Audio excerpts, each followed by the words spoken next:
So welcome everybody to Negotiation 101, the foundation. I am so excited to be here tonight talking to you guys about what is, I think, maybe one of my favorite topics in all of the work that I do. I'm a huge nerd about negotiation. My partner in crime, Alice, is in the room tonight, so she can tell you all about how much of a nerd I am about negotiation. But I'm really excited to spend an hour talking about something that I could probably talk about for 1,000 hours. So excited to be here. For those of you who don't already know me, I'm Holly Burton. I'm WIMDI's founder, and I'm also a leadership coach for women in male-dominated industries. Before I did the job that I do now, I spent 10 years working in the mining industry, scheduling trucks and how many piles of dirt they'd move and how much gold we'd make from all that dirt moving around. And now I work to help people just like me have amazing and interesting careers in industries just like that are mostly full of dudes. So excited to be here tonight and can't wait to get started. Today, what we're going to do is share the top 10 kind of negotiation basic skills that I teach to most of the clients that I work with around negotiation. Now, negotiation is a huge topic. Like, if you asked me to teach you from scratch how to negotiate, I could spend somewhere between 25 to 40 hours doing that. I got a lot of things to say about negotiation. Today, we've got an hour together. So we're going to share sort of the top 10 tips that I think are most helpful when you're just getting started. And my hope for you from this talk is that you'll be able to take these 10 tips, apply them, and maybe not come away with a completely flawless, perfectly executed, amazing, mind-blowing negotiation, but certainly come away with one that is respectable, amazing, and has you feeling a lot better than you might if you didn't do these 10 things. So let's go through the 101 level basic negotiation things that I work on with all my clients. Okay, let's talk about negotiation. So this is how most of us do negotiation. We literally don't do it at all. We don't ask. We don't do anything. So a 2018 survey from Robert Half said that only 34% of women negotiate. So roughly a third of us, and 2/3 of us, that means don't do the exact same strategy that I just talked about. Yikes. Now, this number, as you might expect, is slightly higher for men, 46%, so about half of them. And so most of us don't ask at all. What a convenient and lovely thing for our employers who have now got budgets that are well under control because we've never asked them for any money, right? And I get why this happens. This is really scary. You know, folks hire me to help them negotiate all the time. And so I get that front row seat to the fears that people have and the concerns that people have as they go do the scary thing of asking somebody for money and hoping that they're going to say yes, right? There's a lot that comes into play, whether it's feeling like you might be labeled as greedy, feeling like your boss won't like you if you ask, feeling like they might say no to something that you really want and really need, especially these days with, you know, groceries costing what they do and mortgage rates being what they are. Quite a lot of us are really looking at the bank accounts going, I wish there was a way to add a few more dollars in here, right? And so there's a lot emotionally riding on these negotiations, and there's a lot of skill that it takes to do this job well. So a lot of us find this totally intimidating, and that makes a ton of sense to me. And friends, 70% of people who do ask actually get the raises they ask for. Pretty amazing, right? I never thought this number was as high as it was until I saw this stat. And so this is data from PayScale, and this breaks out into, you know, of 100% of people, 70% of people who ask get some money. 39% get what they ask for, and then 31% don't get exactly what they ask for, but get something. So that's pretty good odds, right? Now, like all data, nobody's surprised to see this coming. This is 70% of all people. This number is totally different if you are a woman of color. For women of color, this number is 51%. So quite a bit lower, but still better than half. So both of these odds, for most of us in the room, we're sort of somewhere between that 51% and 70%. White women actually do almost as well as men overall do in these conversations, but somewhere between 50% or 51% and 70% is sort of our odds of getting some amount of money when we go and ask. Not bad, not bad. Better than we thought, right? So to give you guys a picture of kind of what the stakes are, how much money can be on the table, I'm gonna sit here and subtly humble brag about my last 3 negotiation clients, so you can see what kind of money we can be talking about here. Now, this is not my best 3, this just happens to be the last 3 that I've worked with. So client number 1 got $60,000. Whoa, a terrifyingly high number. So she got $60,000. Now, part of the reason why she got $60,000 is that she was coming from a job where she was really, really underpaid, right? She'd been working for years as a backend software developer. She worked really, really hard, but at a company that didn't pay her very much money. And negotiating wasn't something that she'd ever done before. She really wanted to do it. That's part of why she decided to work with me. But she came from a family background where negotiating was not the done thing. Her family were immigrants. Their attitude was, if you've got a job, you're doing great. Don't knock it. Don't get in the way of it. And so she never really learned those skills. She didn't learn them at home. Nobody modeled them for her. And going and making that scary ask was counter to everything she ever learned about be grateful for what you've got. But she managed to get a $60,000 raise. So amazing. Very, very cool, right? It's a huge, like, life-changing amount of money, actually, when you get $60,000 a year more than you were making before. So very, very proud of her. Client number 2 is somebody who asked her boss for money, and then her boss said no. But in the end, she still managed to get $25,000. Amazing. We're going to hear a little bit more about this person's story later. But when she was making her ask of her boss, got so worked up emotionally because it's a really scary thing to do. And also her boss had already said no to her the first time she asked. When she made this ask that got her the $25,000, she almost started crying. While she was making the ask, she was welling up with tears and her voice was cracking and she's going, I can't believe this. I want to leave this room. This is my worst nightmare coming true. And even though that happened, she persevered, she stuck through it, and she managed to get $25,000. Amazing. And a promotion in the process, by the way.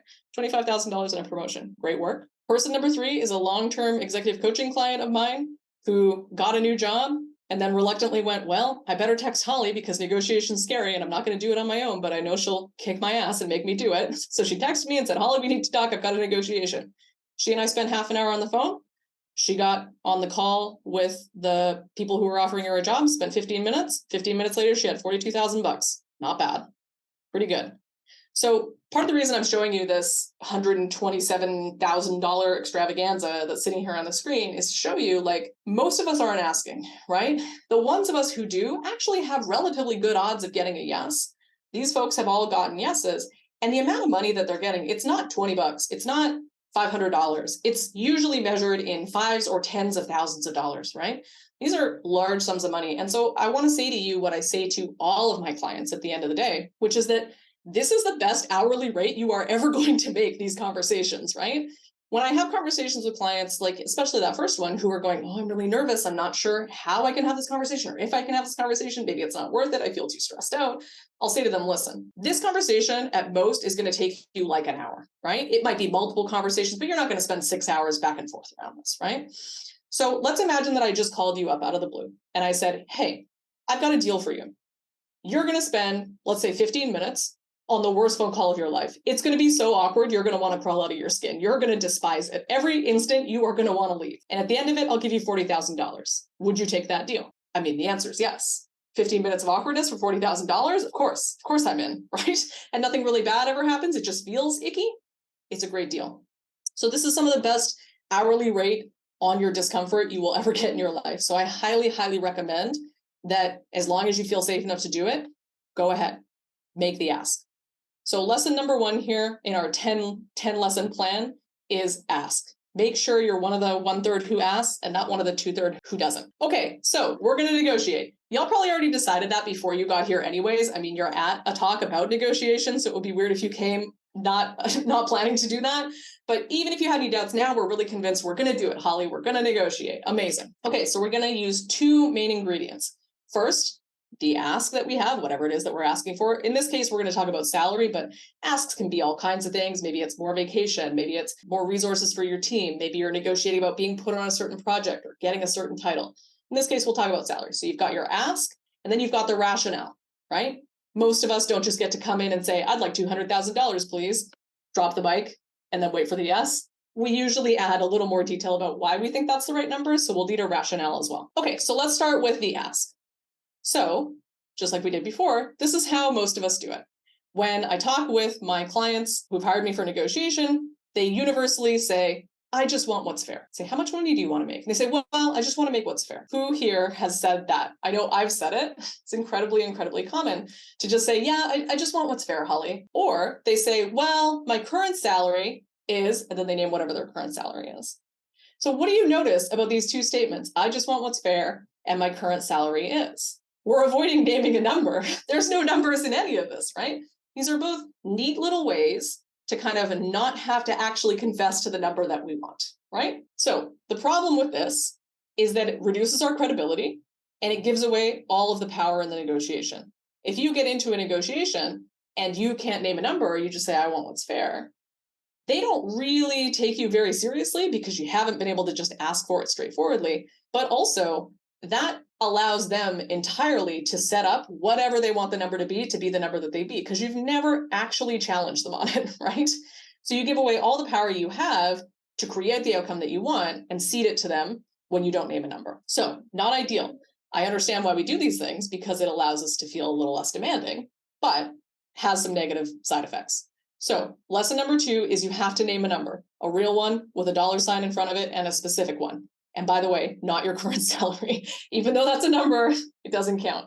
And on that note, friends, part of the reason why I don't want you naming your current salary is, one, your current salary is not particularly relevant to what you'll be making next. I know it feels like that to you, but all it really does is serve to benchmark you down at what you're making now. And it's so effective at doing that there's actually a number of jurisdictions now where this has become illegal, right? It's not actually allowed for companies to ask you what your current salary is because it's so effective at suppressing pay.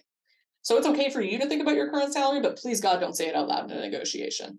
The only number that's important is the one that they're going to pay you, not what you're making now. All right, so lesson number 2, name a number, not your current salary. All right, so we've been talking about this for a minute, still don't have a number. Let's try to do that. So from here, most people will say, well, okay, if I have to name a number, then I guess I'm looking for whatever their current salary is and then a small incremental raise. Might be $5,000, might be 10, maybe 20.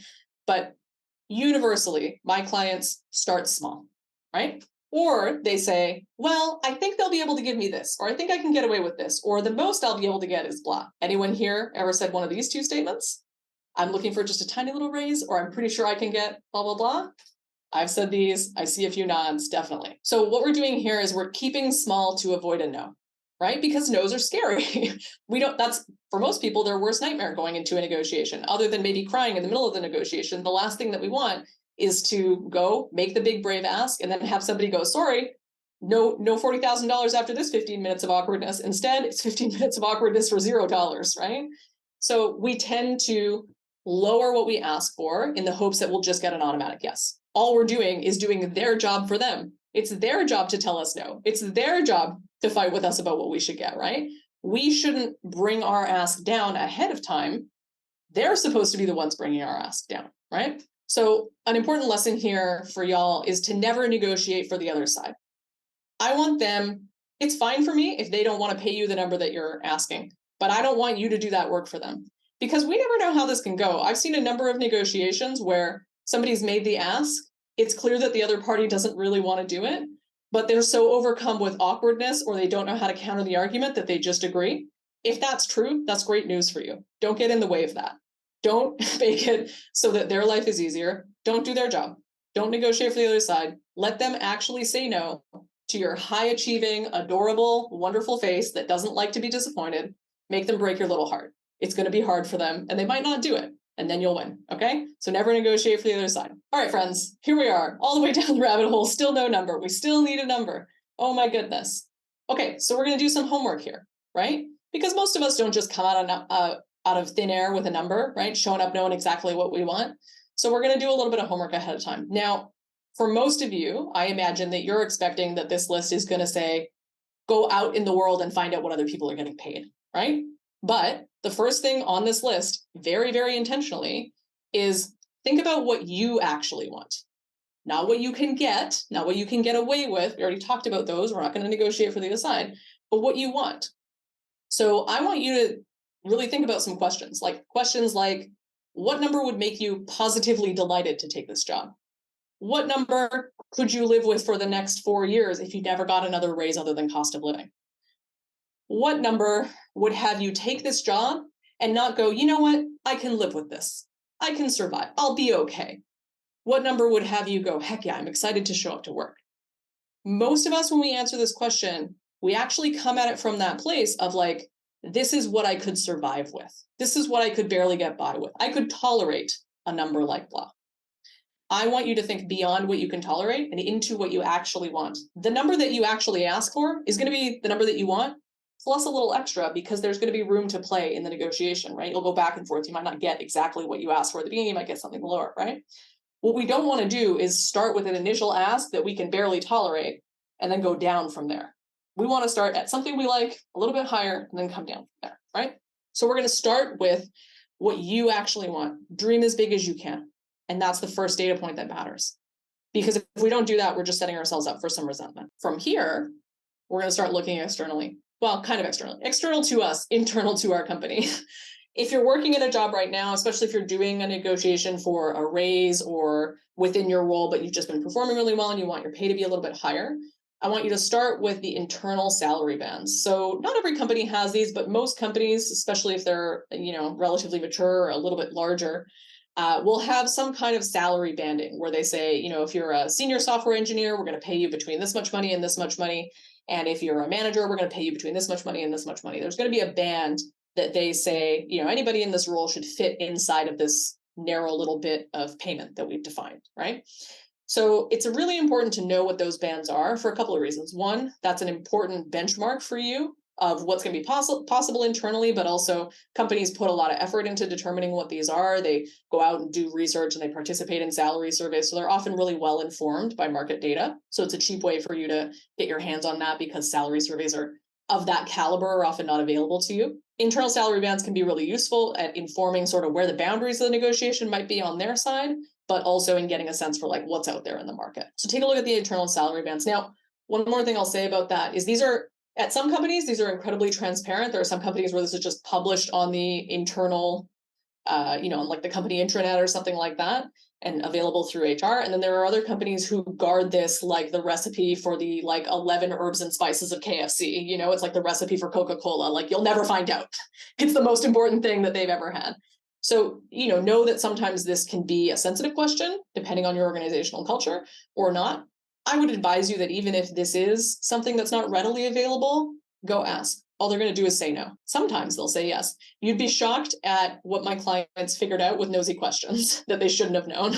So go have an ask about the internal salary bands, because if you can get that information, it's really, really valuable to you. Then once you've gone and ticked that off your list, the next thing is to look at external salary surveys. Now, I know I mentioned that there's sort of these amazing high-powered salary surveys that companies will participate in, and those are harder to get access to. But there are lots of salary surveys usually done by like recruiting firms or industry associations that you can find that kind of benchmark what salaries look like, sometimes in a fair amount of detail. So you can usually find them by Googling, salary survey and whatever industry or job you kind of work in. So salary survey tech, or for me, salary survey mining Canada, something like that, right? So have a little Google. You'll often find them from recruiters or, like I said, industry associations. So engineers here in BC, EGBC does these. I know, consulting engineering has an organization that publishes their own salary surveys as well. And these can be really helpful benchmarks for you. Then, speaking of things that recruiters publish, I actually want you to reach out to recruiters directly. So one of the cool things about recruiters is that you can call them up and say, hey, here's my resume, here's who I am. What do you think somebody like me gets on the open market these days? You're out there every single day trying to connect people like me with jobs. And so they've actually got their fingers on the pulse of pretty recent salary information. They won't know every single thing. They won't have as broad a base as like a salary survey would, for example, but they're going to have pretty good and pretty up-to-date anecdata a lot of the time. And they'll often have a pretty good gut feel for looking at your resume, what's somebody like you going to be worth. So it's worth a call to a couple of recruiters just to say, hey, what do you think? They'll probably take that call because it's always interesting if you're a recruiter to get a call from somebody who's maybe negotiating and maybe not going to get a yes and might soon be on the job market. Like, sure, I'd love to know you and be thought of first for your next job search, right? So they'll pick up that call.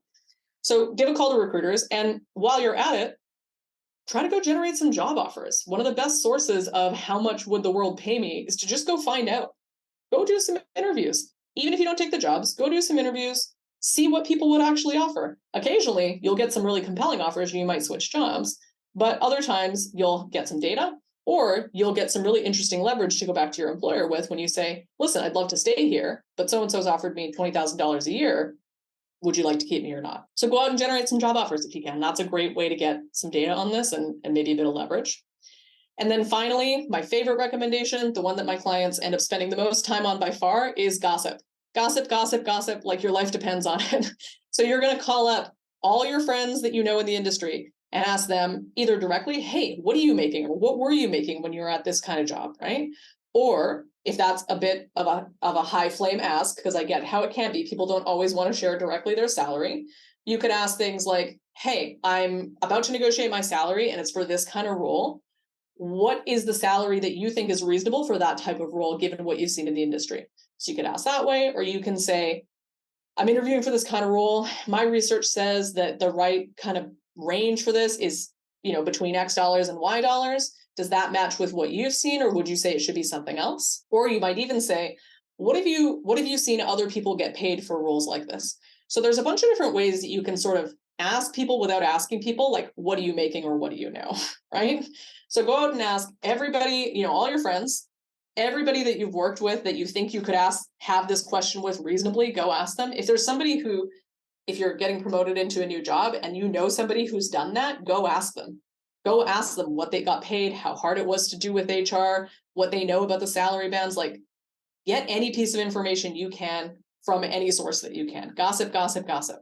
At companies that you work at companies that you don't work at, all of that is valuable information. Okay, so you've got a ton of homework now. You didn't think you'd get homework coming out of this talk, but look at you, you're just overloaded with conversations you have to have. So when you're done all this, you're going to have a zillion data points. Your head's going to be spinning. You're going, why did I talk to Holly? This is a nightmare. I have all this information. How do I turn this into something that's going to be an ask, right? Something that I think is really important to say at this point is you're going to have this wide range of data. Some of it's going to be high, some of it's going to be low.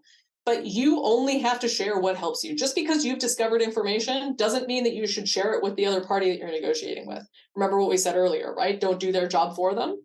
So only share what helps you. If I'm going into a negotiation and I've gone and I've grabbed some salary survey data that says I should be paid $130,000, and I've got some info from Glassdoor, which by the way is always super low, that says 120. And then I've got, a recruiter that sort of says 130, a couple other sources, from friends and family that say sort of 130, 135 range. And then I have one guy who made $150,000. You can bet that if I have to use this in my negotiation to substantiate my ask, I'm going to say, well, so-and-so at competitor Y is making $150,000 a year. So I think this is a reasonable ask. I'm not going to mention the salary survey. I'm definitely not going to mention Glassdoor and their low ask numbers. I'm going to share the numbers that help me, right? A lesson that I want you to really pay attention to as you're looking at all this data that you're going to gather, anecdata and like survey data, is that you're in control of the spotlight in your negotiation. You can share the stuff that's advantageous to you and not share the stuff that's not. Make them do the work to tell you about how such and such salary survey says something totally different. That's okay. So place that spotlight where you want them to see it. And start with what you want, right? All of this data is going to be helpful, but it doesn't replace the information of what you want, and it shouldn't come before what you want. The thing that I see over and over and over again with my clients is that when they go out and do this research, they inevitably find that their ask is too low. I actually don't think I've had a single client go, God, I was asking for a number that was $20,000 too high. Like, it's never happened, not one time in the many, many years I've been doing this. It probably does happen, but I've never seen it. So it's probably pretty rare. Most of the time, people are benchmarking themselves too low. And so their ask comes up as they do this work. So make sure you actually start with what you want, and then usually you'll end up bringing that number up. One of my most treasured moments, one of my favorite moments from a negotiation several years ago was, I remember I started working with this person. She was just about to get her PNG, and she was trying to get a good raise to go with that. And she was really nervous. She was really nervous to ask for, I can't remember what the number was, I think $75,000 or something like that. And everybody at her company told her, like, it's not possible. One, don't negotiate. They'll just hand you your raise automatically. You don't have to ask. They'll deem you worthy and then tell you what you're worth, right? That's thing number one. So don't be a weirdo and ask, because nobody does that.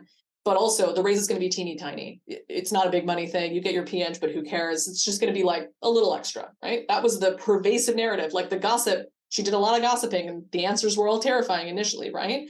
And so she was really nervous to ask for 75, and it wasn't a huge jump from where she was, but it already felt audacious. She and I worked together over a long period of time. She did a lot more gossiping. We did a lot of looking at what value she generated for the company and how important the work she was doing was. And I remember as we were closing in on the day she was going to do the final negotiation, we were running some scenarios back and forth, and we were practicing what she would say in different scenarios, right? And I said to her, well, what would you do if the offer was 83? And she goes, as a starting offer? And she looked so offended, and I was so excited. I went, yes, finally. This person who before a 75 had felt outlandish was like, 83? What do you mean 83? Like, as an initial bid, that's not going to be the final number, right? And so I really want you to take home with you this idea that the feeling that you come in with when you first start approaching a negotiation isn't always the feeling that you leave with. And in fact, it changes almost all the time. One of the main things that I love about negotiating with clients is actually how much you think you go into it for the money, but really what you come out of it with, other than the money, is a massive dose of professional self-esteem, which I just see in that client in spades. Anyways, start with what you want.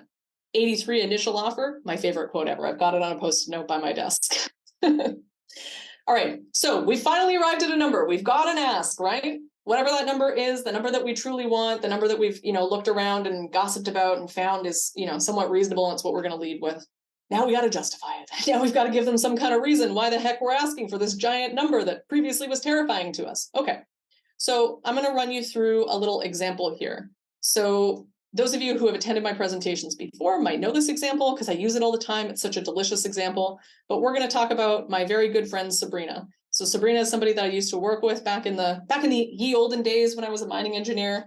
Back in ye olden days, Sabrina was a more junior mining engineer. She was relatively new in her career, but she was excellent in her job. Super genius and mining engineer extraordinaire. And the job that she was doing at the time was called dispatch engineering. So for those of you who aren't in mining, dispatch engineering is kind of like if you had a dystopian surveillance state over the entire mine site and you tracked every single movement of every single piece of equipment at all times and then obsessively monitored that data for improvement. So this is dispatch engineering, right? And it also allows them to kind of dynamically put trucks and shovels in combinations that help optimize production. So Sabrina was in charge of all of that, right? Sabrina's relatively early in her career. She's an EIT. I don't know what Sabrina made at that time. And if I did, I wouldn't say it here on a presentation. So let's just assume that she's making what I was making when I first started as an EIT, which at that time was $60,000, okay? And Sabrina had a great year. She did lots of great stuff at work, and she wants to go and get a 10% raise. So $6,000 is what Sabrina's looking for. Let's imagine that Sabrina goes into her boss and says, hey, boss, I had a great year this year. I looked at all these amazing stats that we just talked about, these hugely nerdy statistics about what all the trucks are doing at every given minute on the mine. I printed out all the daily reports on time, so we knew exactly what we were doing in our daily production meetings. And then that giant project of getting all those old maps into a computer, I finally got that done. Hooray, giant project off my plate. So at the end of the day, boss, I'm looking for, a 10% raise, $6,000. If you were Sabrina's boss, how much would you give her if that's what she came into your office and said? If I were Sabrina's boss, I don't know that I'd give her much of a raise here. I think this would be a cost of living raise situation. And, in my head, a little condescending pat on the head, like, good job. That'll do, pay, right? And then send her away. I don't think this would really warrant a very large increase, unfortunately for Sabrina. Let's imagine that we change this around. Have Sabrina come in to the office with a slightly different justification behind her ask, right? So let's say she said, hey, I had a great year. I improved production by 15%. All those nerdy stats that I was looking at? I found all these little ways to optimize the production, and we sped up the trucks and the shovels so much that we moved 15% more dirt and a bunch more gold as a result of me doing all that nerdy stats work. Amazing, right? And then not only did I get the reports in on time, but I standardized them because, boss, if you remember, a year ago, we kept sending all these reports to corporate that had errors in them. And the bad thing when you send reports to corporate with errors in them is that eventually the shareholders get those reports, and then suddenly the SEC has questions for you. And the great news is that didn't happen because we standardized all the reporting. So now we don't have any errors and we never have to worry about that anymore. And not only did I do those things, it was a very busy year for me. I also made the mine way safer because I finally finished that giant map project. And when I uploaded those old maps into the computer and uploaded them into the trucks out in the mine, that means that we can always tell, no matter where we are in the mine, whether or not we're going to drive over a giant old open excavation that a truck could fall into and murder somebody. So now, because this map project is done, the mine is way safer, and we're never going to have to worry that we're going to end up on the front page of the paper as saying that we killed somebody by having them drive into an old underground mine as if it was a cartoon. Pretty good gear. I'd like to have a 10% raise, $6,000. So if you were Sabrina's boss, how much would you give her now, knowing that this is what she did? A lot more money. I'm much more interested. In particular, all of those things are good. The 15% thing really caught my eye. What Sabrina has described here is effectively the mining trifecta. Mining really cares about three things: making a lot of money, selling a lot of gold, right? Not becoming Bre-X, the scandal that rocked the whole industry and made nobody trust us anymore, right? So, actual accurate reporting is really important. And then not killing anybody, because when we kill people, one, that makes us murderers and we don't like that. But two, it's also incredibly bad press and makes it very hard for us to operate in these communities when people are dying in our mines. Sabrina really did everything that people in mining love for her to do. $6,000 is, quite frankly, far too small of an ask at this point. She's done amazing work. This is excellent. But I want you to notice how this amazing work can be disguised by the way we talk about it. It's really important that we position this correctly. So let's break down what we did between these two examples so you can start to see why the second one works so much better than the first one. Basically, what we're doing in this is we're creating a Venn diagram between the skills or the deliverables that Sabrina brought to the table, and then the things that the business actually needs. In that first example, we kind of talked about the things she did and about her skills, but they weren't really framed in terms of things that the business cared about, right? They were way over on that yellow side of the column and not really overlapping very much at all with the pink circle in the Venn diagram. In the second example, though, we moved closer to the middle and we started talking about all the things that Sabrina did, but as they related to things that the business cared about. And that put us in that kind of orange dollar sign territory that obviously we like to be in because there's a giant dollar sign in it, right? So let me break this down for you, because if you're going to go into a negotiation, you're going to do this, you won't have Holly's magic PowerPoint to give you the second version automatically. So I'll walk you through a little bit through some of the questions that I ask my clients and how I like to think about it to get here. This can be complex. There's lots of different things that go into it, but at least here's a starting point for you. On the your skills side, we're going to take an inventory here of kind of what you've been up to and what your skills are. Question number one is, what are you great at? What are you doing really well? These could be things that people care about or not, but just like, what are you excellent at? Start there, build yourself a long list, right? Then I'd like you to look at what results did you create last year? So like Sabrina, we had that amazing 15% production increase. Well, pretty good, man. Want to make sure we don't miss that. So what are the results you created? And then, because sometimes we have the ability to create value, even if our employers don't know, I want to know about any hidden skills or talents that you have that your employer isn't currently utilizing. So one thing that's true about Sabrina is she was an engineer in training, an EIT, when she started, but Sabrina actually had more experience than most of the other EITs on the mine site because she already had a couple of years of work experience under her belt. So she was an EIT, but she was a more senior EIT almost. And she'd done short range planning at a mine in the States for years. And so she actually knew a lot about how mines operated. And that helped her be really effective at her job. But it also meant that she could move out of doing dispatch later on and into sort of higher value mine planning roles really, really easily. And that wasn't, this is an example that she could make because she didn't already have her 15%, and didn't kill anybody and stopped us from being BRIACs. If she didn't have that argument, there's a way that Sabrina could have talked about how those skills have value and increased her salary as well.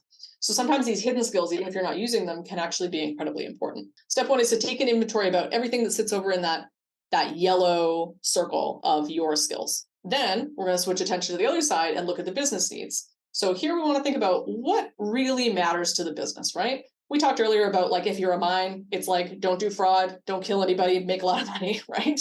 If you are Facebook, though, the answer is sell as many ads as possible. I mean, if you're Google, it's also sell as many ads as possible, right? So every business has specific things that matter a lot to them, right? That are how they make their money, that are baked into the business model, that are sort of essential.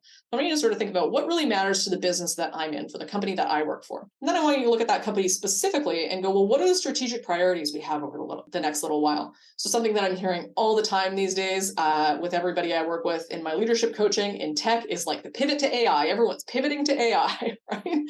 And so most companies, maybe not all of them, but quite a lot of companies right now have some sort of strategic priority around pivoting to AI.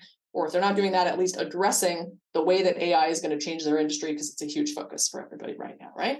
So you can look at what are these strategic priorities, and you can find those in, people will talk about them in town halls. You can find them in annual reports to shareholders. Sometimes news releases will focus on these kinds of things, but look at what the strategic priorities are from the top, especially. Then we're going to break it down a level and look at what our boss struggles with, right? Because we're not just making the case to like the CEO of the company about what our raise should be. We're actually talking to the real human being who manages us day to day above us, right?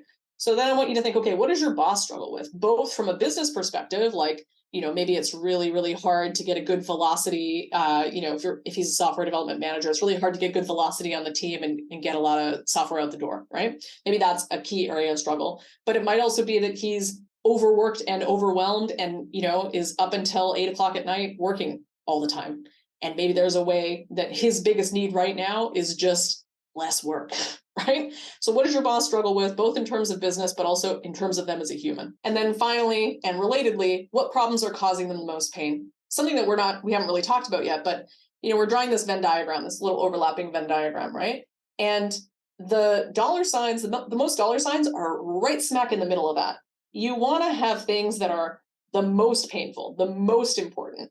The closer you can get to the center of that Venn diagram where things really, really matter or are really, really important or are really, really frustrating and you can solve them, are really going to help. So I want you to really think about that as you're looking at this business needs side of things, about like, what problems in my boss or in this business are causing the most pain right now? What are they really focused on and what are they really hating? Now we're going to look at the overlap. So some questions you can ask yourself as you're trying to figure out how these things overlap are, how did you make your boss's life better? Maybe you made it so they could go home on time. Maybe you made it so, like Sabrina, head office wasn't screaming at you every single time you submitted a report because it was incorrect. That's a massive improvement, right? He looks better to his bosses. He's not tired of being yelled at. He's not trying to manage his emotions every single time he gets on a call with corporate. There's something really good in there. So how did you make your boss's life easier? And then what business value did you create? So this looks a little different for every business, but a standard shortcut is, how did you either increase revenue, reduce cost, or reduce risk? So when we look at what we said for Sabrina, 15% production increase, that's increased revenue, right? That means that we're going to dig more dirt that has more gold in it, and then we can sell it. She didn't do a lot around reducing costs, but she did a lot around reducing risk, right? The production reporting stuff that she did made it so that they're way less likely to be sued or worse by shareholders. And the stuff that she did around the old mapping project meant that nobody died on site. And that is hugely expensive and also emotionally devastating. So she reduced a lot of risk there. So Sabrina really has some key business value drivers that she's touched in doing this work. A few more questions you can think about are, what problems does the business have that you've solved over the last year, right? We took a look at what things matter to them and what they're struggling with. How have you solved them? And then question number 4 is, what do you provide that stops pain from happening? Now, part of the reason this question's in here is because sometimes what we do has created a tangible change over the last year, right? Like, Sabrina improved production by 15%. Something's better and different than it was before. But sometimes our role is not to make something different. It's just to stop something terrible from going on, right? And that's also really important. If, I don't know, like the big hydro dams that power this very Zoom call that we're talking about right now, they're not doing much and they're not changing, but that's how we like it. We want to make sure that they stay standing so that we don't get a giant flood and no more power, right? And so if your job is to maintain a power dam such that it never overflows or, catastrophically fails, then that's actually really valuable, even if it doesn't change from day to day, right?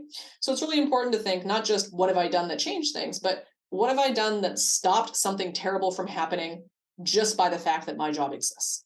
That's another key area of value that most people kind of overlook, but I think can really matter.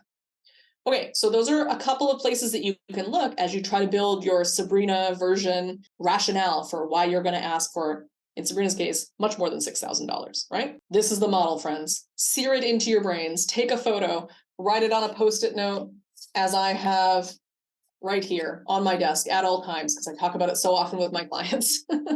So the lesson here that I really want you to take away is to focus on the business value that you're providing. Now, friends, there's a lot of ways that you can make a case for a raise, right? We didn't talk about, some of the things that folks talk to me about all the time are, I want more money because my pay is not equitable, or I want money because inflation is insane, or I want more money because my pay was low to begin with and it always should have been higher, or I want money because I just found out what Tom makes and what the hell, Tom, I should be making more than you, or, or. There's a million different ways to make the case. The reason why I've started with this one is because, generally speaking, not always, there's always room to think about what the strategy is going to be in a negotiation, but generally speaking, making a case around the business value you provide is going to be the easiest, most reliable, and most quick to get a yes. Again, not always, right? The safer route, and usually the more reliable route, is focus on the business value. So that's lesson number 6. Okay, so you can see from Sabrina's excited little face here that she's starting to get the idea. She's going, ooh, okay, I see. When I change the way I talk about things, people can see the value more, and then it becomes easier for me to ask for more money. That's interesting. I wonder, friends, if we could kick it up a notch a little bit. Like, is there a way to make this all seem better and more expensive and more interesting? And the answer is yes, obviously. Of course there is, because I put the slide together in this thing just to set it up, right? So what we want to do now is take a look at this improved production by 15% thing. That's really interesting, but it's a bit abstract, right? 15% is a good number. It's not a particularly high number. Like if she improved production 80%, I'd be like, oh, that's really high. 15% is high. Most of the time we're only improving production by 2%, 5%, small little numbers, right? So 15% is good. But intuitively, I don't feel like that's a huge number. So I wonder if there's another way for us to contextualize that. What we know is that she improved how much dirt we're moving overall. Let's translate that into A, how much gold we produced, but more importantly, how many dollars we produced. Let's see what it was. $57 million, friends. I just saw Brenda lose her mind. This is a huge sum of money. Did anybody here see this coming with the 15%? I didn't. I literally did the math. I've known this story for years. I just did the math on it as I was building this presentation. 57, I had to check the math like 8 times because I wasn't sure it was correct. It's a huge sum of money. Look at Sabrina's face. Look at my face. Look at Brenda's face. We're all losing our minds over this $57 million. How much would we give Sabrina now that we know that her 15% increase made us $57 million? It's, I promise you, no problem for me to say yes to the $6,000. No problem for me to sell that all the way up to the highest levels of the company. Everyone's saying yes to this, and they're going, wow, we got away like bandits. $6,000. It only cost us $6,000, and we made this much more money. Gold mine, amazing, right? We need to ask for a lot more money. So it's really important for us to contextualize this information, right? Bring it right down to the dollars and cents, because when you bring it down to the dollars and cents, it has a way of clarifying things instantly. So lesson number 7 is quantify the value. Always, always quantify. Now, we did quantify it, 15%. Bring it down to dollars and cents as much as you can. Unless the dollars and cents are tiny, then bring it back to percentages. But anyways, generally speaking, bring it down to dollars and cents. I told you a story earlier about, my clients who had gone and negotiated, right? And client number 2 got $25,000. And I said to you that she had asked and her boss had said no. And then later on, she managed to get $25,000. Here's the full story of that. So she went to her boss and she said, I'd like a $10,000 raise. And her boss said, absolutely not. She had an ask sort of similar to Sabrina's, like, I think I deserve it. I've been doing this role. I'm doing pretty good, kind of generic, not too quantified, right? And he said, no, I'm not going to give it to you. She was very upset because she really felt like she deserved it. And he said, listen, it's a no. And you should go and hire a negotiation coach and then come back and ask. And then he actually gave her my number. It was a very unusual move from a boss. Most bosses don't do that. They just say no and send you on your way. But he said, go hire somebody and come back and ask again. So she and I worked together on this. And her boss actually demanded that she build a PowerPoint, which is an unusual move. Normally, you don't have to make a PowerPoint to justify a raise, but she did. She had to build a PowerPoint. And then she had to stand there and give this very high pressure presentation to this man who had already said no to her and then demanded that she do it again. Like the most stressful situation any of us has ever been in, right? So she sat there desperately trying to keep her emotions together as she delivered what I think in the end was actually a very powerful case for her to get a raise. And here's the thing that clinched it. We made the case in a couple of different ways, right? We didn't just rely on one thing, but I think the main thing that did it was we took a look at just one thing she had done this year. So this is somebody who also works in the mining industry. And she had, changed a little bit the procedure around ground support. So that she had changed it so that there was less disruption to the production crews when they had to, make sure that the rocks above their heads didn't fall down on them, right? There's a whole procedure for how you do that. She changed that procedure slightly so that there was less disruption to production. And she just ran that as a small experiment at first. And then it ended up working, so they continued doing it. So we took a look at just that trial period that she did over, I don't remember how long it was, 3 to 5 days or something like that, right? And we looked at, okay, over that period of time, the fact that the mine was able to operate at increased capacity rather than being shut down as it normally would in certain areas, how much money was that worth? And just that one thing she had done, this woman worked for a whole year, just that one thing she did over just those few days was worth over $100,000. And so she shared that as part of her presentation. She said, listen, in just this little thing, I made over $100,000. And as I move into this new role, she was getting a promotion as part of this. As I move into this new role, not only am I going to do that for more than 3 days, but I'm going to have a whole team underneath me of people who I help do that. And so her boss looked at that and went, yeah, $10,000 for $100,000 in just 3 days is an amazing deal. This is no problem. And so she was able to not only get a yes to the $10,000, but actually add in an extra $15K and get a yes to that. despite the fact that during the presentation, she was so stressed out, she was almost crying. She did amazing, friends. And part of the reason she did amazing is because of that emotional fortitude to be able to show up to such a high stress situation. But also part of it was that we were really able to quantify that value and make the yes a no-brainer. When her boss saw that number, the game was over. Quantify the value. We did it. We made our ask. We survived our high-stress PowerPoint presentation or the conversation that Sabrina had or whatever weird situation. Maybe it's only a 15-minute phone call, right? We made the ask. Hooray. Great. Now what happens? Right? Because we've done it, but now they're going to say something back. They're going to say yes or no or maybe or God knows what else. Well, hopefully for most of us, we're somewhere in between this 50 to 70% and we get that yes. I really hope that that's true for you. And chances are it probably will be. But they might say no. It's totally possible, right? 50% chance for women of color, 30% chance for everybody else. So most of us worry that if we get a no, it's going to go like this. We go, hey, boss, please give me untold sums of money. And they go, how dare you? You're fired. And you go, what? And they go, get out. I said, you're fired. And you're going, oh my God, what just happened?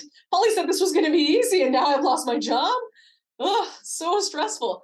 And this is terrifying. Like nobody wants, this is awful. We talked earlier about our worst nightmare being almost crying in front of our boss. This is the new worst nightmare. I'm not talking you into negotiating at all. Now we're all scared. Yuck. But the good news is this is very rare, exceptionally rare. This is the kind of thing that happens so infrequently that you probably don't need to worry too much about it. Here's why. It is exceptionally hard to hire people. Think about how many terrible people you work with and how they still have jobs. That's proof number one, okay? But proof number two is if you want to let somebody go, at least here in Canada, what you have to do usually is go and talk to HR and say, so-and-so is terrible, I want to fire them. Most of the time HR is going to say, sucks to you, go manage your people. But the odd scenario, they might say, okay, tell me more about it. Then they're going to make you really substantiate it. You're going to have to put that person on a performance improvement plan with defined metrics that they have to hit. It's going to last over weeks or months. You better hope they don't hit them, because if they do, then you're stuck with them. But if you can manage to construct them in such a way that they fail and they won't make it work, you can finally fire them. But then also you're going to pay them a bunch of money in severance so they don't sue the company. So it takes forever. It's hugely expensive. And now you got to go hire somebody. And then that also takes forever and it's hugely expensive. So most bosses are not going to go and fire you and invite all this drama into their life just because you've asked for more money. It's just not worth it for them. It's so annoying to do this process. So you'd have to really piss them off for them to decide this is the right course of action, or they'd have to be with a death wish for themselves and their productivity over the next little while. So it doesn't happen very often because it's massively disincentivized, right? But you might be going, well, Holly, I don't have a job. I'm negotiating at a new job. Why don't they just opt not to hire me? Just pull the offer and say, sucks to you. I don't want to hire you anymore. I'll go find somebody that doesn't ask me for more money. Well, the good news is that's also very rare. Employers don't usually pull offers, right? And the reasons they're basically the same as they are internally.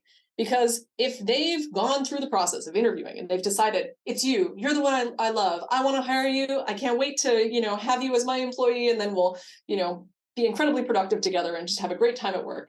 They've, one, already emotionally committed and decided it's you, you're the one. But if you don't take it, they have to go and start this whole process again. Your potential boss has just finished weeks and months of putting up a post on LinkedIn, waiting for a bunch of people to apply, then going through a literal 1,000 resumes, only 5 of which are any good, but you've got to read them all because you never know when the good one's going to show up. They've read through so many resumes that their eyes are crossed permanently now. They've gotten on phone calls. They've dedicated all this time to interviewing them. All their team's been pulled away from their normal work to interview these people. Some of those people that you liked went and got other jobs, and so they didn't pan out, and it takes forever. Finally, again, they decide on somebody new. And not only that, not only did it take all this time, but also they're down one person on their team. So they're already doing more work and their team's already doing more work, and they just want it to end so badly. So imagine the degree of self-own it is for them to just go, you want $20,000? No, and get out. They could just say no, and then you'll probably take the job anyways. That's what happened most of the time, right? So they usually don't pull the offer. They usually just say no, and then you take it or you leave it, right?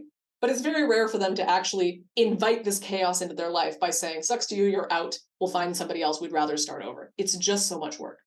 So the great thing for all of y'all is it never feels like you have leverage when you're negotiating against your powerful company, or when you're, jobless and looking for somebody to please pay you so you can start paying your rent again because you're so stressed out. Like, it feels like you don't have any leverage, but you actually do have a lot of leverage because it's very painful to hire people or fire people.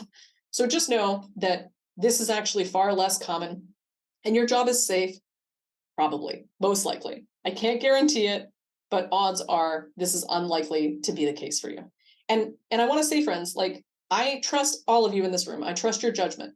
If there's a part of you that goes, listen, Holly, I can't tolerate even 1% risk around this, right? Like, with the way the economy is, or the way that my life is, or whatever, there's no room for error around my job security. That's okay. Negotiating might not be the right thing for you right now, and I don't think you should feel bad about that, right? It's okay to protect against risk if you really can't take it on. But if you're somebody who has some amount of savings and you could probably be okay, and it's a teeny tiny chance that this could happen, and there's a backup plan that would mean you're fine even if it does, then you're probably okay to sit there and go, it's okay, I'm safe, I can try, I can negotiate. So what if they still say no? They don't fire me instantly because they're not evil cartoon characters, you know, like Snidely Whiplash, like tying me to a railroad track, twirling my thin mustache like a vaudeville villain, right? What if they still say no, even if they don't fire me? Well, then I'm very excited for you, actually. I don't know if you all are very surprised by this, but I actually love no. I actually think no is great. And I know we spent all this time at the beginning of the presentation talking about like no is terrible and we're all afraid of it and it's our worst nightmare and isn't it bad? And I get that, it is, but no is incredibly, incredibly underrated. And for me, not a reason to not try. So let me walk you through why I love no. And this is a very long list, friends. So let's talk about why I love no. So first of all, the best thing about you hearing no is that your ask wasn't too low. This is one of the biggest hazards in a negotiation, actually, is that you go in and say, hi, I'd like to make $170,000, please. And they go, okay, with a big smile on their face. And you go, damn it, I should have asked for way more money. They agreed to that far too easily, right? So if you hear a no, that's great. That means that you didn't sell yourself out and ask for a number that's far too unachievable, which is a huge risk. The biggest compliment I've ever heard one of my clients get in a negotiation was one of my clients several years ago. She was negotiating back and forth about how much money she want. And the guy said, you're turning out to be much more expensive than I expected. And then he hired her and he paid her the more money. It was great. That's exactly the sweet spot you want when they go, ouch, and I'm in, right? So if you get a no, that's great. Your ask wasn't too low. There's still some adjusting to do. I hear you, but it's fundamentally good news in my books, okay? The other thing that's great about no is that even if they don't give you what you want, they view you differently now. This is especially true if you're, well, look, it's true whether you're negotiating a new job offer or one at your company. Because if you're negotiating at your company, they know that you're not somebody they can pass over anymore. They know that you're somebody who's going to come and proactively have conversations with them and demand to get paid what you want to get paid, right? They know that next year when they're dividing up, you know, every year bosses get given a budget of, you know, X dollars or X percentage that they can sort of pick and choose between their employees who's getting what. They know that they can't go, well, Sandra, if I don't give her anything, she's not going to complain. So instead, I'll give it over here because this person's really been driving me nuts and they desperately want a raise. So sorry, Sandra, not this year, right? They'll know that they can't get away with that because you're going to have a conversation with them. And instead of being the person that doesn't get the money this year, you're the person that definitely does because you've been a bit of a squeaky wheel, right? It also means that they're going to view you as somebody who takes their career in their hands and is really, really proactive and understands their value. One of the things that I mentioned earlier that I love about negotiation is it changes how the other party views you, but it changes how you view your own skills, right? Imagine how differently Sabrina feels about herself when she knows that the work that she does every day earns the company $57 million in a single year, right? She shows up differently to work. She creates different outcomes at work once she knows that.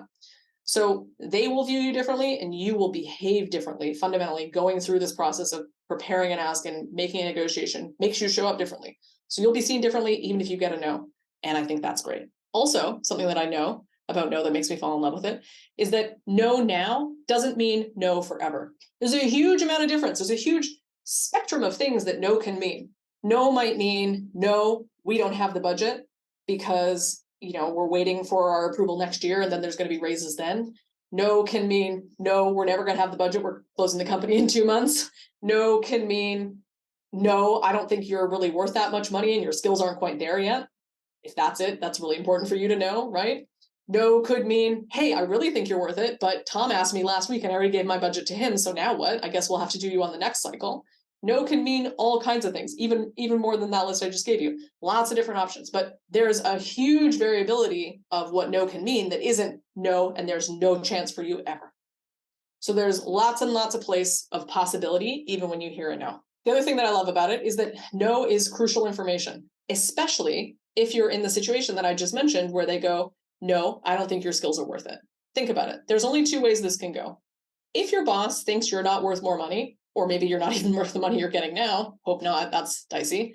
But if your boss thinks that you're not worth the money that you want to be making, you can ask for it, get a no, and know that information now, or you can not ask for it, not get the no, and then be in the exact same position next year, not knowing it then. That's the only way that it goes, right? And so I would rather you have that information now, because if you have that information now, it won't be any different a year from now, probably, because you didn't know that you weren't and you didn't know why. So it'll just be the same. And next year you won't get your raise and you'll have a whole year of not making the extra money on top of it, right? But if you know that information now, you can start to change it.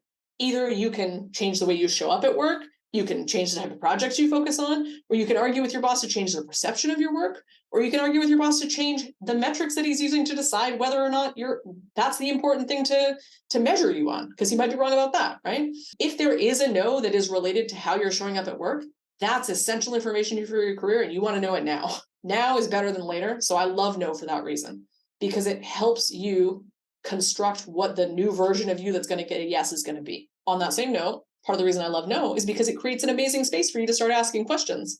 If you say to your boss, hi, I'd like to make $220,000, and they go, no, we're not going to be able to do that. You can say, okay, tell me a little bit more about that. What makes that not the right number right now? And then you'll start to get some of the information. Is it budget? Is it you? Is it something else? You can build out whether that no is now, whether that no is forever, what's causing that no, how can I change that no from that point when you ask questions. And when you make that ask directly and get a no, you open the door for you to go and ask those questions in a way that it wasn't previously. Because it would be weird for you to go into your boss, not having had the conversation about the salary and say, how's the budget this year? Any room for raises? It's just a harder conversation to have. So no creates the ability for you to ask a bunch of questions. And finally, you may have seen this coming, you can still get to yes. Most of the time, when my clients hear a no, there's a yes coming. Now, I've never worked with a client who hasn't gotten a yes within a year. I've had 2 clients who didn't get a yes right away. Both of them got them within a year, either at their employer or elsewhere for twice the money. So yes is still coming. And getting the no now, making the asks that you need to ask to understand what has to change for you to be able to get a yes in a year is an amazing thing for you to start with, right?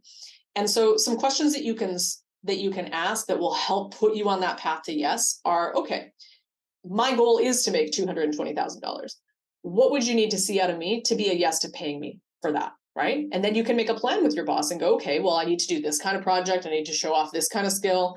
I need to have hired somebody and fired somebody, whatever the things are that your boss wants to see. And then you can go, okay, in the next 3 months, how do we make a plan so that I can do that?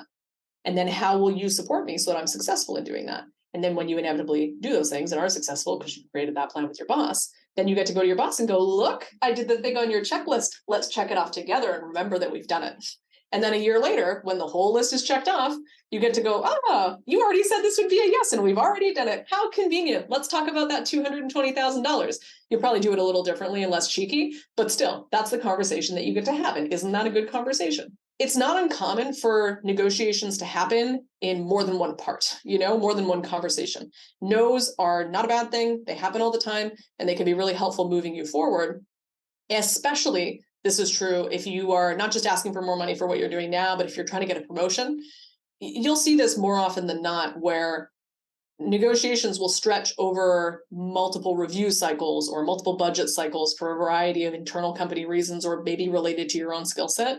But this is a really normal thing, and it's not bad. It just means you're on your way to success. Lesson 9 is that no is amazing. Actually amazing. We love it. We love yes, but we also love no. Okay, friends. And then we've got one last little thing to talk about, because we've got a 10-item list. We've already done item 9. So the last thing that I want to say is that most of us think that negotiations kind of go like this, right? It's a single conversation. We go, I'd like to make, a certain amount of money. The boss says, well, I can give you a slightly different amount of money. You go, I accept. And they go, great. And then everyone celebrates. That's the negotiation. That's not the negotiation at all. That's just the haggling part. That's the part that we see on TV where fancy dressed lawyers pass numbers back and forth on Post-it notes across a table. But that's not actually the negotiation, right? The negotiation happens over time, right? I mean, you can do it. You can do it on hard mode in a single conversation and try to convince your boss within the space of half an hour to give you $30,000, having never previously thought about it. That's doable. I mean, my client at the beginning did it, right? $42,000, 15 minutes. It's possible. But what's way easier is to build your case over time. Have the conversation 9 months before you want to get promoted and go, hey, I really want to be a VP next year. Can you and I sit down and benchmark my skills against the job description for the VP role, see how I'm stacking up, and then make a plan for me to meet that, right? And then you can do that plan like we talked about. And then as you get closer, you can say, hey, it looks like this is going to happen. When is the budget review cycle? How do we make sure there's room in the budget? How do we make sure that HR has all their I's dotted and T's crossed? This is the salary I'm looking to make. Do we think that's going to be reasonable? Who do we have to convince? Quite often, these conversations aren't just a simple yes from your boss. There's a whole bunch of people involved in the approval process. Companies have all kinds of different ways of doing, especially promotions. These can get pretty involved and multi-step, right? And that client I mentioned earlier, the one who said, $83,000 is a starting offer, she worked on her raise for over a year, actually. We had time, we started early because she hadn't got her PNs yet, right? But she built her case over time and really amazingly was able to go from a position where people were going, this is impossible, you'll never get any money and they'll decide how much, to people going, 10% is insane, you'll never get 10%, to her getting not only a 15% raise for herself, but also HR and her boss realizing that actually everybody in the department was underpaid. And so her boss, who had never asked for a raise, and a bunch of her colleagues also got raises because she had the audacity to ask and because she spent a year of time doing the effort back and forth to convince people. It wasn't just that single haggle. If it had been that single haggle, I don't think she would have got it, right? The amazing thing that I hope takes some pressure off for all of you is that it's not just down to this one high stakes conversation. You set yourself up for success with this conversation again and again and again. Client number one, the reason she got a $60,000 raise actually wasn't really anything that she did in the negotiation. It actually was due to how she presented her skills in the interview process. She did that Sabrina thing amazingly. She had that little Venn diagram nailed. She showed off her skills so that they already knew how valuable she was. And friends, the truth is, we taught her how to negotiate. A colleague in mine, we taught her so much. And in the end, she went, I'm too scared and $60,000 is a great offer. And so I'll take it. She took it. She didn't negotiate, but she was negotiating the entire time, right? She was building her case. She was showing off her skills. It didn't look the way that a traditional negotiation looks like, where they say X dollars, Y dollars, duck season, wabbit season, but she was negotiating. So you are too. The entire time that you're interacting with your boss all year round, you're negotiating. So lesson number 10 is negotiate all year, or all interview cycle if you're looking for a new job. Okay, you're always negotiating. Do it all the time. Hey friends, we have been through the top 10 negotiation basics. I have so much that I could tell you some more, but let's summarize what we've talked about so far. Number one, ask. Make sure you're one of the 1/3 of women and 50% of men who actually ask, because there's a 50 to 70% chance that you get what you're looking for, and whatever the rest of it is that you get a no, but also we like no, remember? So please go ask. That's thing number one. Number two, so when you make that ask, make sure it is an actual number, not a vague statement about your politics or feelings about pay. Make it a real number with a dollar sign in front of it. And don't negotiate for the other side. Make it a number that you actually want, and choose what information you're going to spotlight, because just because you know it doesn't mean they can. So you can actually just ask for what you want, and it's okay if they say no at first. Then, when you have to do the rationale, focus on business value and make sure you quantify it, because quantifying it is so shockingly effective. So make sure you get that done. And know that if you're terrified, your job is almost certainly safe. If it's not, that's probably a huge red flag of the employer, right? But your job is probably safe. And even if you hear a no, that's actually probably good news, and you're probably still going to be successful just a little ways down the line. And because that's true, we want to make sure that we start early, negotiate all year, give yourself as much time as possible to build in the consensus, the agreement, to have your boss see how great you are, to reinforce those wins all year long, like, oh, boss, another million in the can because of the production improvements that we made in just this week alone. That's pretty impressive, Sabrina. Okay, I'll remember that. Really be negotiating all year. And if you can do all 10 of these things, you'll be in good shape. If you can do any of these 10 things, you'll be in better shape, right? Try to do as many of these as you can, and know that, something I tell all of my clients is in every single negotiation you go into, you're going to kick yourself over at least one thing that you did. Like it never goes flawlessly. There's always at least one thing where you go in and you go, I'm going to ask for $150,000. And they go, what's your salary expectation? You go 140. And then you go, damn it. What? How did I do that? I rehearsed this number in front of my cat 800 times, but then it comes out of your mouth. So know that you're going to make at least one mistake. It's so common, right? But that's okay. The important thing is that you go out and do it because most people don't do it at all, and your odds of success are actually really high. Okay, friends, there's so much more I could say to you. I could talk for literally thousands of hours on negotiation. When I work with clients one-on-one, it's often, 25 hours plus talking about negotiation. So there's more to do here, right? I've given you a good foundation for kind of where to start, right? What to do when you need to go out and say, I want to make this much money. What we haven't covered very much today, though, is what to do when they respond yes, no, or maybe. We've talked about how no is kind of okay, but there's still lots of things that you can do with all the different responses that they can have, with anticipating the objections that they might bring to the table, with brainstorming your counteroffers, with planning out the strategy of what you'd ask for first and when, of how you'll kind of build the case over time. Negotiation is an incredibly complex topic, and we've talked about it just a little bit here.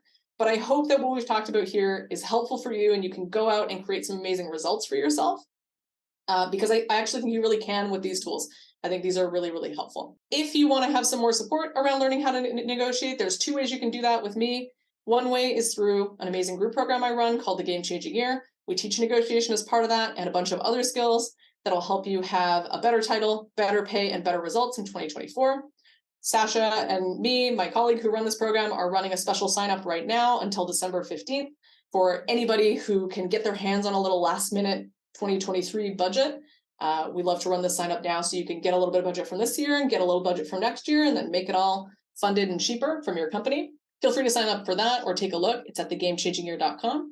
And if you're somebody who just wants help one-on-one with me to sit there and strategize and role play and figure out all the intricate little details of your particular negotiation, know that that's my favorite thing to do and that you can hire me for it. And you can find out more information about that by talking to me or going to hollyburton.ca. Right before I close out, I'm going to do the thing that women aren't supposed to do and just show you a few little braggy numbers about what it's like to work with me. So in total, over the last, however long I've been doing this now, 8 years, I've helped women get $800,000 in raises. Amazing. Gunning for that million, hoping to get there soon. Average raise that people get when working with me is $30,000. And the average ROI for anybody that's going, oh my God, but I'll have to pay somebody for this and maybe I could just get this money for free. Average ROI is 7.5 times what they paid me is usually what they get. Would love to chat with anybody who wants some support, but also even if you don't want support and all you want to do is watch this video, that's great. You can totally stay in touch with me. Tell me how it goes. Go make an ask of your boss and then tell me about the wins that you get or tell me about the fails that you have. Tell me about how the no came and then you were still okay with it because of what we talked about here today. I'd love to hear from you. You can get in touch with me in all these places or through any of WIMDI's channels, and I'd love to hear how all of this goes for you. Good luck, friends. You can do it. You can make the ask. You can get the yes. I believe in you.